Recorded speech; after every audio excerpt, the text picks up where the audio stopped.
The Isaiah Advent Calendar, December 8th. The Shade of Death and the Child of Light.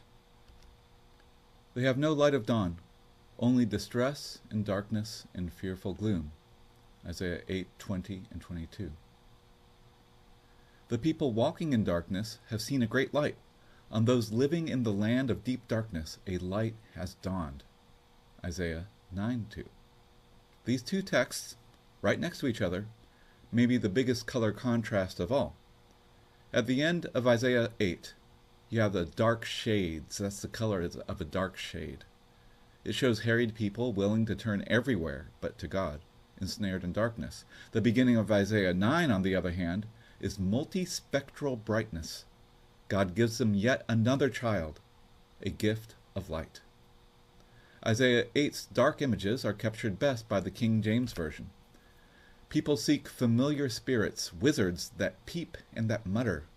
There is no light or morning in them. They pass through the land hungry. They fret themselves. They only look up to curse and look down to behold trouble and darkness, dimness of anguish, and they shall be driven in darkness. Drivenness, anxiety, desire, and pain. These feelings were familiar thousands of years ago and remain familiar today. Remember, hurry, hurry from the first part of Isaiah 8. We are still deep in the valley of the shadow of death, and it's the same as the one in the most famous of all Psalms.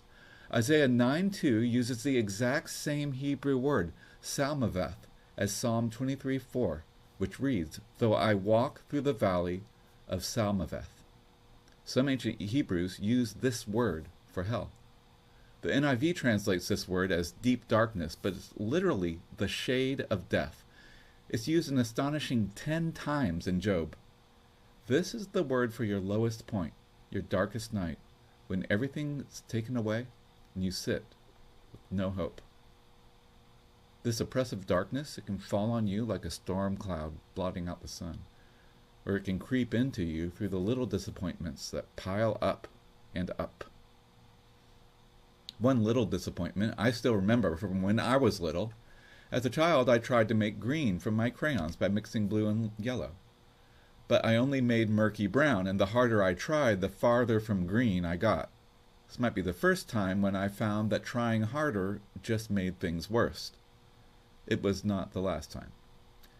I learned through that experience that pigments don't produce light, they reflect it. So when you mix more crayon pigments together, less and less light is reflected and the colors get muddier and darker.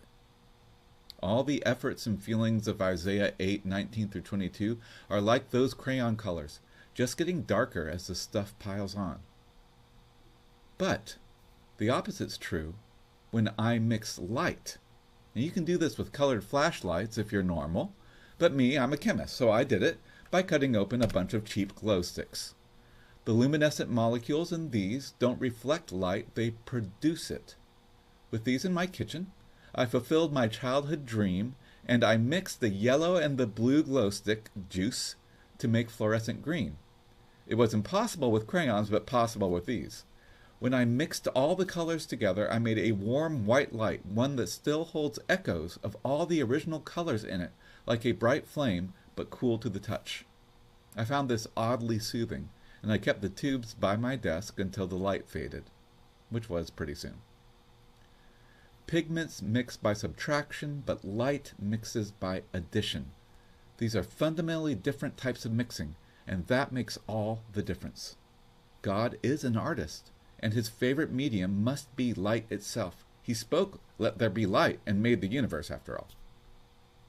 To the people walking in the valley of the shade of death, Isaiah 9:2 predicts, "Light shall shine upon you." In the Greek, this reads, phos lampse, which are the exact same words Paul uses in 2 Corinthians 4:6, when he says, "The God who says, 'Light shall shine out of darkness,' is the one who has shone in our hearts." God's light mixes additively with us, illuminating us when we get our subtractive darkness out of the way. This is why we sing in the Sussex Carol, "All out of darkness we have light, which made the angels sing this night." Listen to their version rather than me sing it solo. It's much better.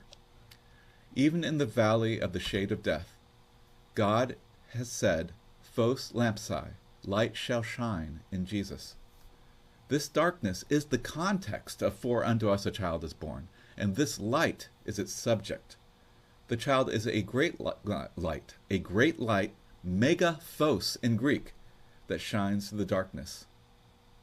The third child will be named with so many names they will jumble together. Each has its own color, adding brightness to brightness, combining to make a great mega phosphorescent light. This text holds many colors of light, and they all mix to brightness. This is what those of us in darkness right now desperately need. This is the light of the world himself.